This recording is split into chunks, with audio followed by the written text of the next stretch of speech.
Carell cursed in Terran, the best language for such things. The AI was useless. Of course it was. It was Balian. Refine quere, she snapped. I'm sorry, I did not understand your request, the AI responded. Query, Carell yelled. Stop de fucking query. I was unable to understand you, please.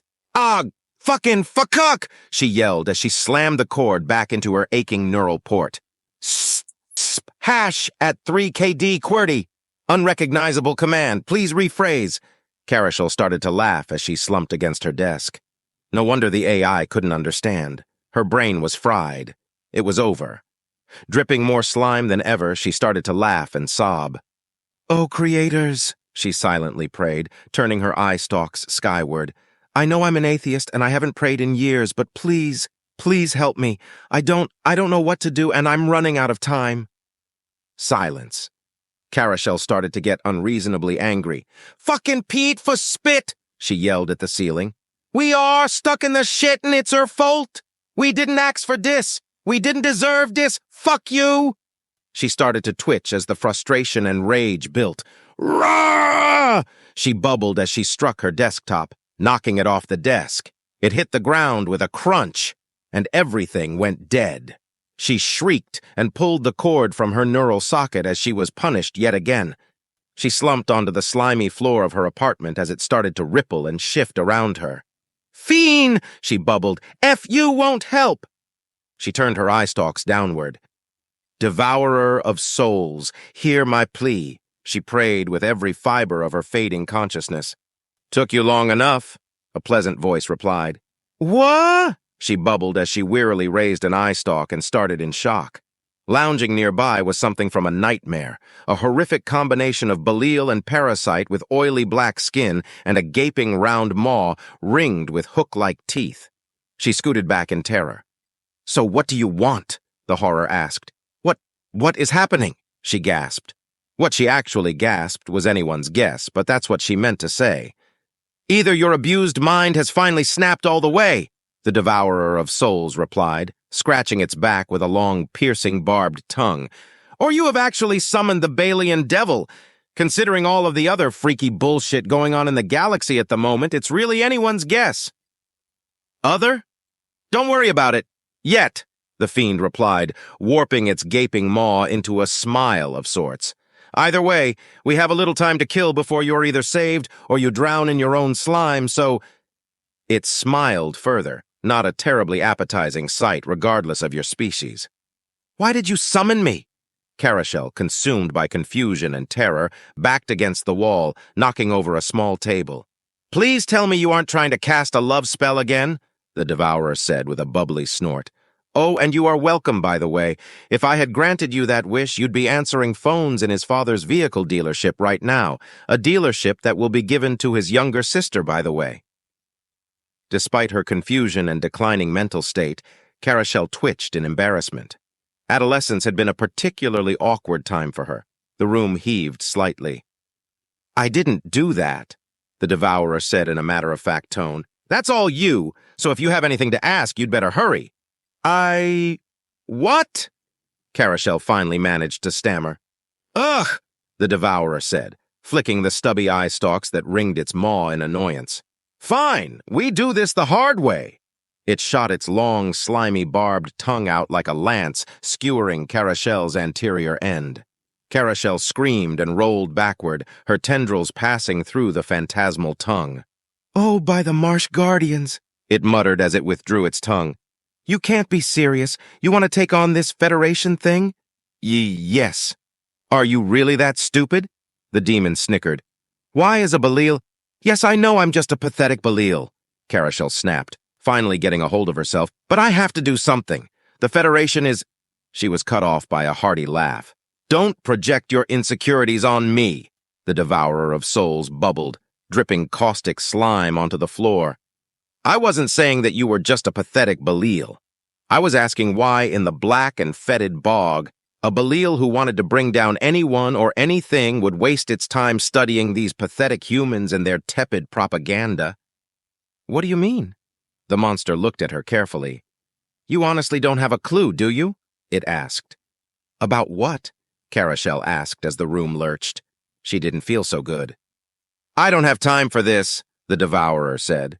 "Or more precisely, you don't.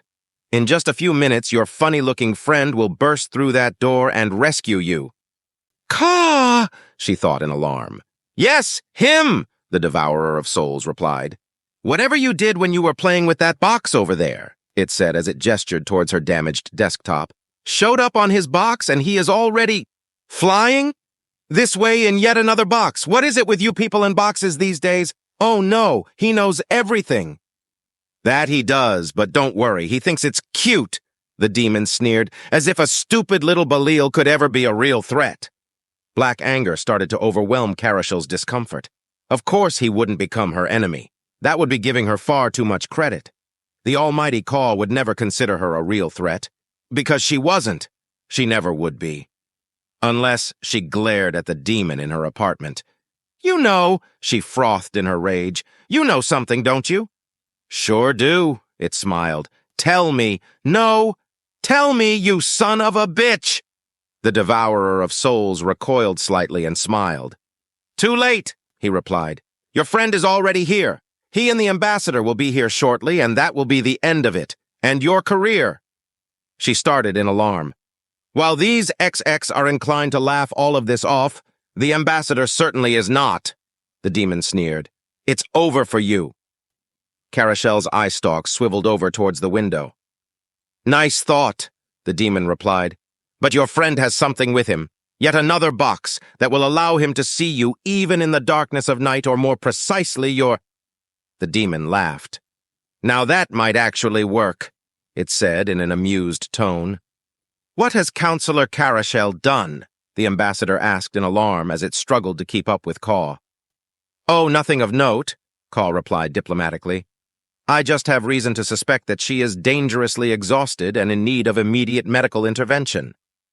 While exhaustion can technically be a problem, the ambassador, still reeling from the shock of an actual XX visiting the embassy, it is rarely a true medical— It trailed off into silence as they reached Carell's door. Slime was oozing out from underneath. "Oh," the ambassador said quietly. He pressed the doorbell. "Counselor Carell," he said in a loud and clear voice. "It's Ambassador Marsaman. Are you all right?" Silence. "Cara!" Caw screeched as he pounded on the door. "Cara, open up!" Nothing. "Counselor Carell," the ambassador said as he pressed the doorbell again. "We are about to enter." He pulled out a keycard and inserted it into a card reader mounted underneath the doorbell. "Oh dear," Caw said quietly as the door opened.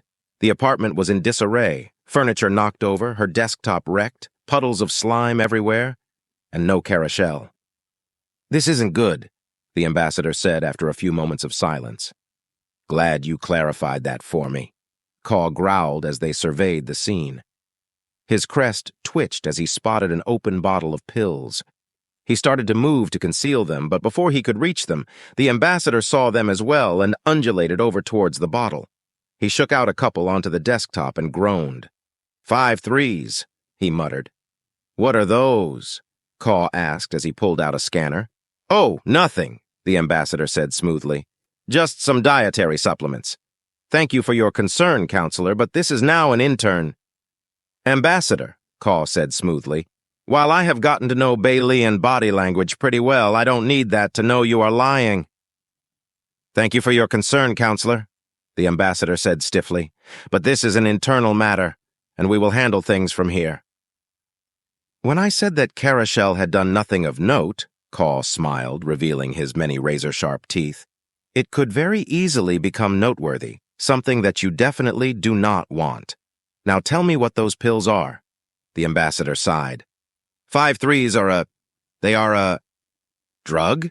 Caw asked in a matter-of-fact tone. "Yes," the ambassador said with some discomfort. "Void-born humans," he said with some venom.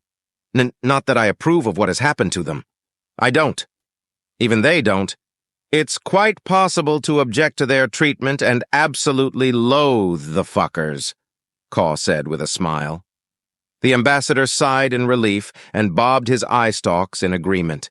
"Exactly," he said. 5 threes are a human creation. They consist of 50 milligrams, or roughly 120 Federation mass units of caffeine, and 3 of their milligrams of nicotine. From what I understand, these would have a mild stimulant effect in humans, but for a Belial, both of those substances are much more powerful and much more dangerous, on par with any street drug. The humans can make them legally for their own consumption, but we have it on good authority that these 5-3s are produced almost entirely for illegal export. To us, they do make caffeine supplements, but the ones they actually use normally contain enough caffeine to kill a Belial and are never paired with nicotine. Sounds like something they would do, Caw agreed as he fiddled with his tablet. Here they are, he said as he looked at the crystalline surface. A cup of coffee and a cigarette anywhere, anywhen. The ambassador muttered a word in Balian, a term that Caw had come to know quite well. Caw chuckled as he pulled up some trade data. I see what you mean, Ambassador, he said. Kind of a flop on the domestic market. And they make them by the millions, the ambassador bubbled angrily. Maybe one silver lining to all of this will be the end of these things. I wouldn't count on it, Caw said, as he searched the apartment. They will have to pay for all of those nuclear weapons somehow. In a display of my skills in dealing with the obvious, Carell isn't here. They both looked at an open and slime-covered window. No! Caw screeched in terror and sprinted over, slipping in the ooze and landing in a slimy pile of discarded clothing. He quickly kicked himself free from the pile and pulled himself up. Fearing the worst, he looked down. It's only the 4th floor, the ambassador said as he undulated up to peer over Caw's shoulder. Only the 4th floor? We don't have any bones to break, and our bodies can absorb a great deal of kinetic energy, the ambassador replied. We can fall from quite a distance as long as we don't land on anything sharp. So she jumped? Quite possibly, the ambassador replied uncomfortably. This was definitely not something he wanted anyone, especially the XX, involved in. Caw pulled a scarf-like strip of cloth off of his slime-coated feathers and examined it. The ambassador said in an embarrassed tone, that's her undergarment. Eek! Caw squawked as he quickly released Carell's panties. The slime-coated strip of fabric clung to his hand, and he started flailing his arm back and forth frantically. The strip of cloth finally flew from his hand and hit the wall, where it stuck with an audible splat. So we have a naked Belial, tweaked out of her mind, rampaging through the capital, Caw said as they both stared at Carell's panties, slowly sliding down the pastel-colored wall. The ambassador winced and withdrew his eye stalks. This was a nightmare, and in front of the XX counselor, no less. Carell grinned as she ran behind a retaining wall. She hadn't high-jumped since she was a teen. She had forgotten how much fun it was. Not too shabby, the Devourer said as it floated along behind her. Get down, she thought at him. Relax, he chuckled. Nobody else can see me. Your internal demons are quite invisible, at least for now. What? Don't worry about it, the Devourer smiled. Whatever, Carell thought. Now spill. You aren't in the clear yet, he chuckled as he pointed with his tongue. She could feel faint vibrations in the earth through her belly. Running? You don't know? The Devourer of Souls asked. How much have you lost? The vibrations increased slightly, and soon she could see a light as something sprinted around the corner of the building. It's your friend, the Devourer said. You need to lose him if we are going to be able to have a chat.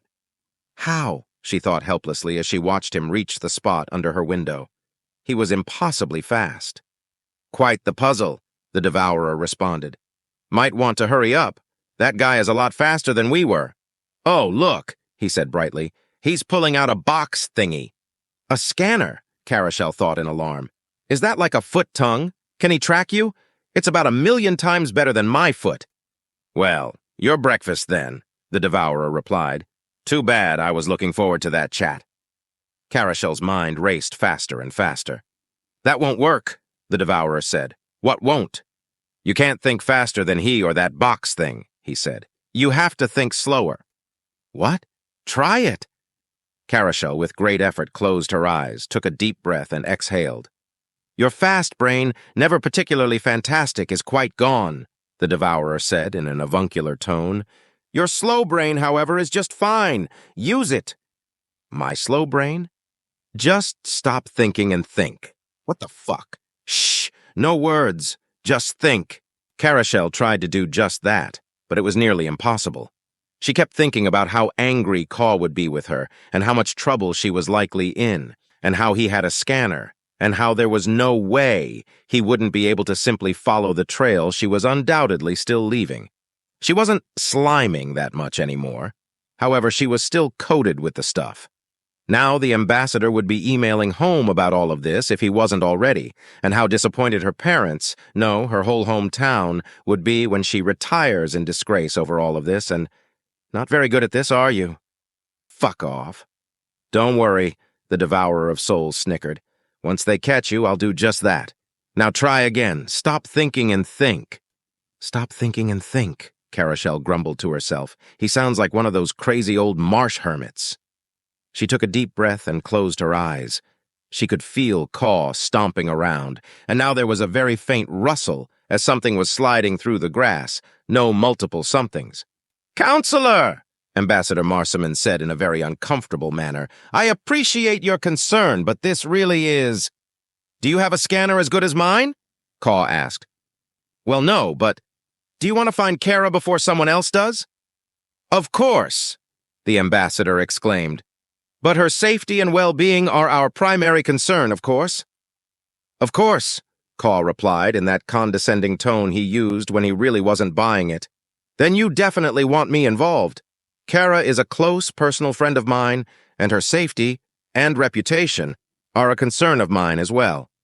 Still, I must insist—" Carell smirked from her hidden vantage point.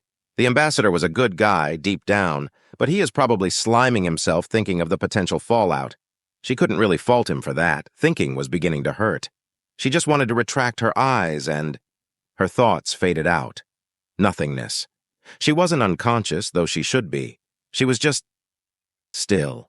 She could feel everything. Each blade of grass beneath her felt like a little tendril tickling her foot. The wind felt like more tendrils stroking her slime-coated skin. She could feel the vibrations of countless small creatures, perhaps even insects, as they burrowed or skittered along. She took a moment to appreciate just how wonderful this was.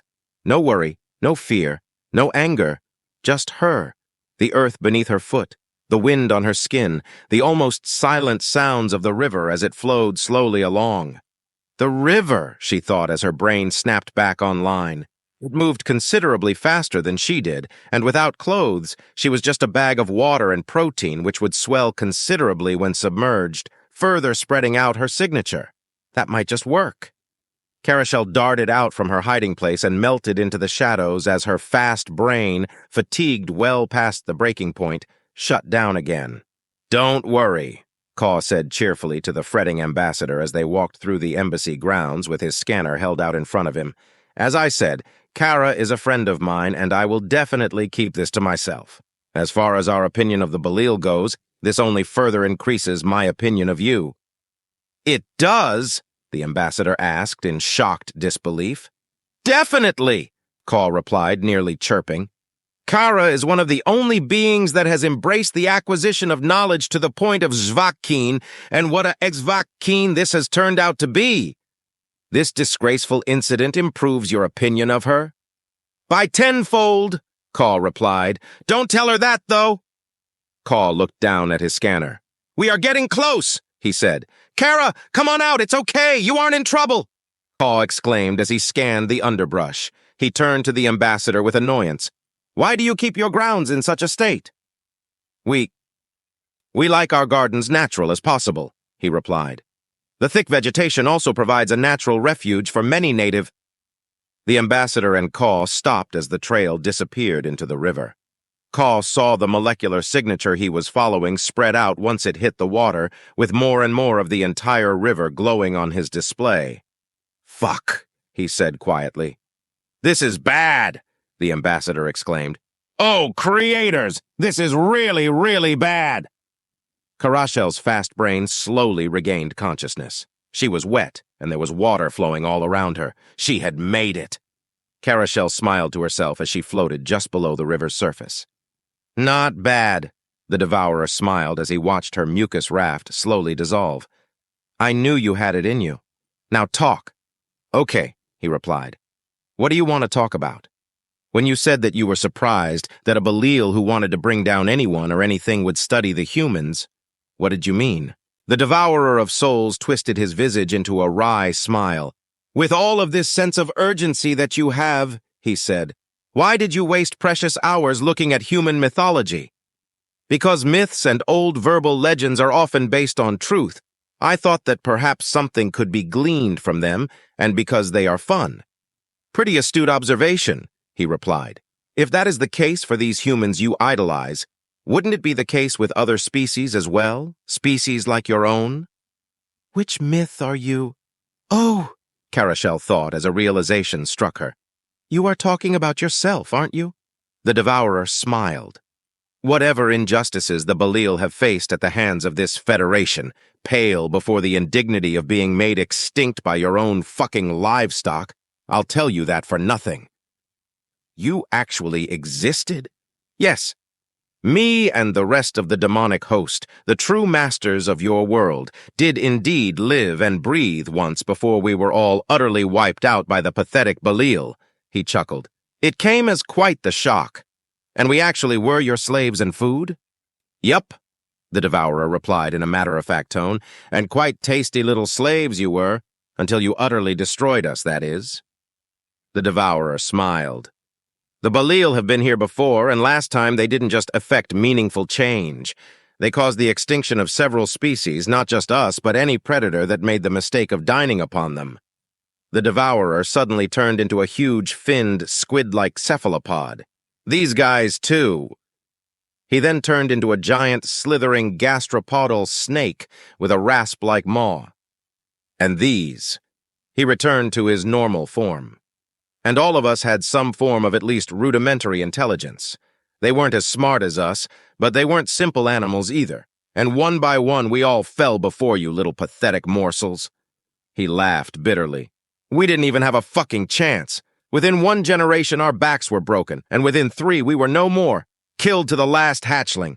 What's worse, you didn't even do us the honor of eating us. You just left us to fucking rot. Assholes. He pointed his tongue at her. No technology, no claws, no fangs, nothing. You were just pathetic little lumps of meat, and you killed us all. He loomed in close. And you turned to these humans to show you the way? He scoffed. That's like shit. I was going to make an analogy about strength and savagery, but I realized that all of my examples are extinct because of you. How did we do it? She asked with her mind. The Devourer turned into caw and grinned at her. I'll look it up, she thought as she grinned back. I will say this, the Devourer said. It doesn't matter how strong, how fast, how smart, or how powerful someone is if they don't see you coming, and we didn't. Our power was absolute, our strength unassailable, our power beyond challenging. We were at the top of the food chain, and the world was ours, given to us by our gods and I. I was their king, their first king, and their last. I built an empire, the first empire, and I watched it fall, pulled down by the same draft animals I used to build it in the first place. I didn't see you coming, and my people died because of it. Carell's little snot raft drifted against the bank and came to a stop. Thank you, Carell thought as she crept up upon the bank. But why? Why are you helping me? Helping you? The Devourer laughed. Whatever gave you that idea? You killed my children, he yelled. You killed my world! Carell looked at him in confusion. And finally, I have my revenge. You could have made a difference. You could have saved your people and a great many others besides, but instead, he gestured around. Instead, you die right here, knowing that you now have the scent, that the prey you seek is so close. He laughed wickedly. Look at you, exhausted beyond salvage, your electrolytes already perilously close to fatal imbalance before you decided to soak yourself in fresh water for the Devourer knows how long. You are out of minerals, out of snot, and out of time. He laughed as he started to disappear. Shed your last mucus as you bitterly curse your own folly. The Belial are doomed, not just to languish under the tongue of the Federation, but truly condemned to die wailing in the darkness as we once did. And I shall finally have my revenge and be able to rejoin my family in hell at last. Images of a collective fleet jumping into her home system flashed across her mind. No! Yes, he laughed. Goodbye, counselor. The Devourer disappeared. Caw stared at his grav car's HUD. This was no longer funny. Below, the whole river shone with Bailean proteins, the whole fucking thing. All units report, he barked into the air. Same as last time, dude, an annoyed voice responded. She's everywhere and nowhere. We are the fucking ex-casks, Caw screeched in frustrated rage. And you mean to tell me that a single Belial is beyond us? Looks that way, doesn't it? Another XX, a female this time, replied in a snarky voice. Ambassador Marsaman fidgeted nervously, but as silently as possible, in the passenger's seat. In the past few hours, he had grown a little more used to the XX's irreverent attitude when dealing with one another. However, it was still fundamentally unnerving, especially the exchange between Counselor Ichish and the XX ambassador. The things they said to each other. He could never talk to Counselor Carell that way. Though should she survive the night, he might be more than a little tempted. May I remind you that this isn't a fucking field exercise, Caw screeched. Kara is in very real danger at this point. Caw spun around and looked at one of the Belial in the back seat. How long does she have left? It's impossible to say for certain, the Belian doctor replied. There are so many factors in play here: nutrition, sleep deprivation, the amount of slime she has exuded, the amount of time she spends in the river, her ion balance prior to entering the river. She definitely requires treatment at this point, but as far as her actual condition goes, she could just need a few bags of serum and a good night's sleep, or... The doctor trailed off. Or what? Caw demanded. Or she could already be gone, the doctor replied quietly. Scree! Caw cursed. All units, cover everything again! Shit, shit, shit, shit! Carell muttered as she hauled herself painfully out of the mud and onto dry ground. Everything hurt. Everything hurt bad. It was getting hard to think. Okay, Carell, she thought as she took a steadying breath. You fucked up for real this time. Everything started to fade out. She scraped the inside of her throat with her radula, hoping the pain would help keep her focused. It didn't. It just hurt. Situation, she thought as she took another deep breath.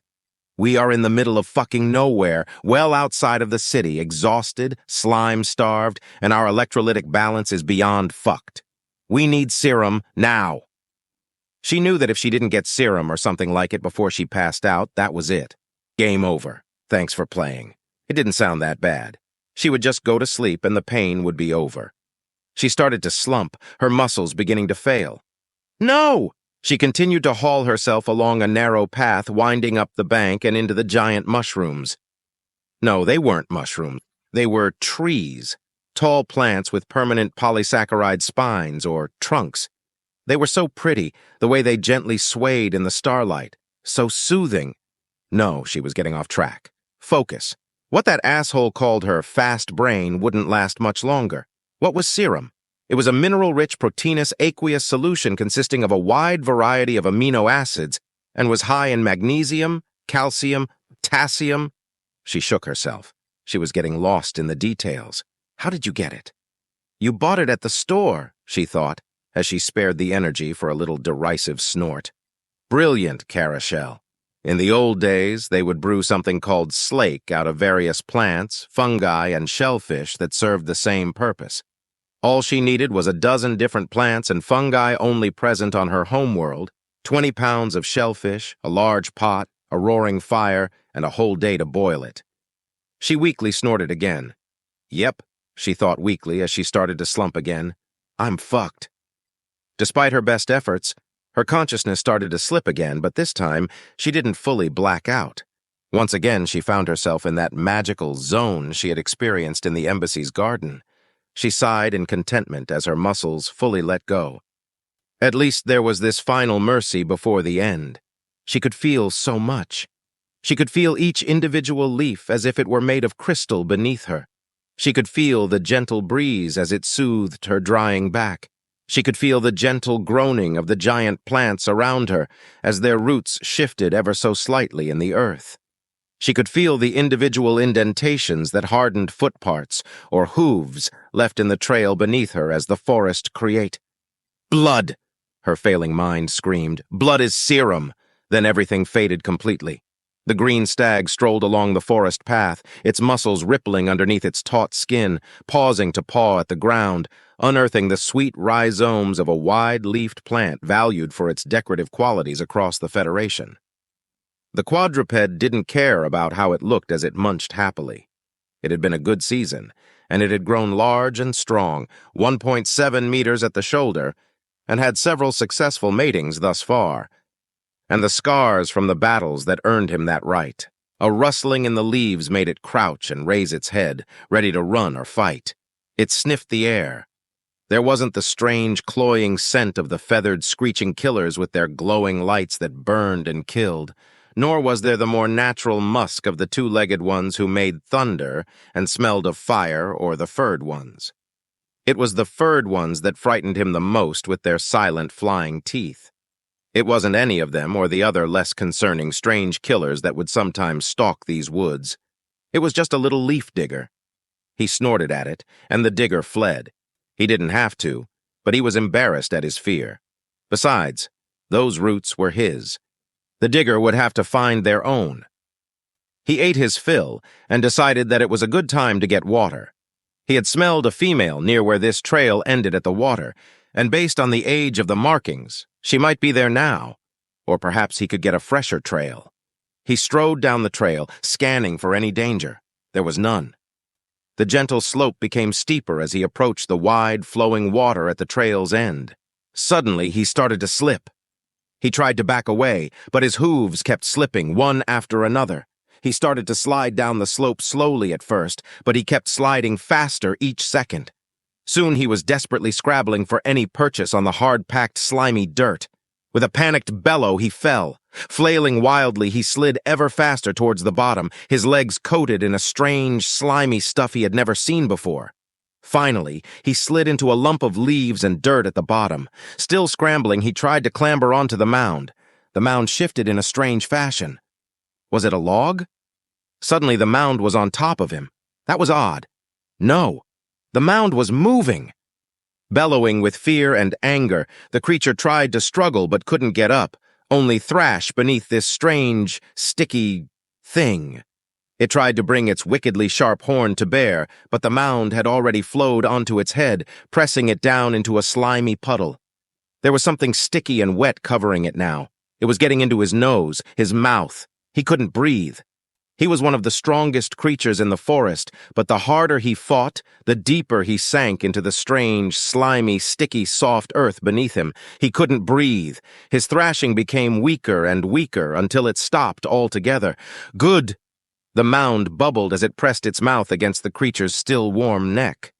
Now tell me, Caw said in a strangely calm voice, why can't we find her? It has to do with their physiology, counselor, the other XX responded in a polite, precise manner. Nobody was playing anymore. The other XX continued. It just so happens that the Belial possess a very common set of amino acids. In fact, their amino acids are a subset of the amino acid profile of the planet itself. There is no unique protein to focus on which to focus our scans. We are having to analyze protein sequences instead, which wouldn't be a problem except that we are having to cover a lot of area since she could have left the river at any point or could still be floating along with the current. And we are limited to the equipment we had at the embassy, Caw said in a perfectly calm manner. Right, the other XX replied. Security sweepers and package sniffers have the sensitivity, but not the range. We are having to bob and weave over the river and along the banks like murder flies. Fuck it, Caw muttered. Counselor, the other XX asked. We're out of time. Beyond out of time, Caw said. Start focusing your efforts on the banks further upstream. I'm going to call in a favor. You said we would keep this to ourselves, Ambassador Marsaman objected. You said... He fell silent. If looks could kill the ambassador would be no more. What would you prefer, Ambassador? Caw hissed in a dangerous tone. Me calling in a favor from someone who knows when to keep their mouth shut, or some nature lover finding a naked Belial corpse loaded to the gills with 5 3s during their morning walk? Well, the ambassador said weakly. Not that you get a say in this anyway, Caw hissed. He sighed and then face-palmed.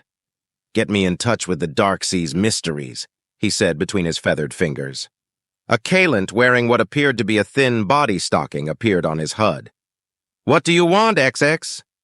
You are the, diplomatic vessel responsible for toting around a certain august personage that is currently a guest of the humans in the locus? Our passengers, whoever they may be, are none of your concern, X. Well, that passenger owes a certain Belial a solid and will definitely want you to assist me. Call them now and tell them that Carell the Belial needs help that you can provide. You do not want him to find out that you failed him or Carell. Half a dozen grav vehicles descended upon a shallow depression in the middle of the woods surrounding Capital City. Fan out! Caw shouted as the XX started sprinting in a skirmish line down a narrow game trail. Suddenly, a strange, silvery craft appeared in front of them. She is beneath us! Cakes! A Kalant voice announced as the craft started to land.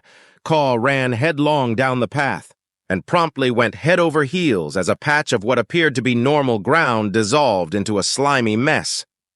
Caw screeched as he started to slide down the slope, unable to stop himself as everything he grabbed broke down into more of this slippery, slimy muck.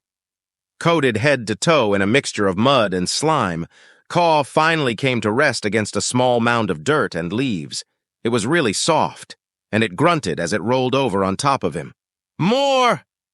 A strange, soulless voice bubbled. Kara! Caw exclaimed. We were so worried! Kara!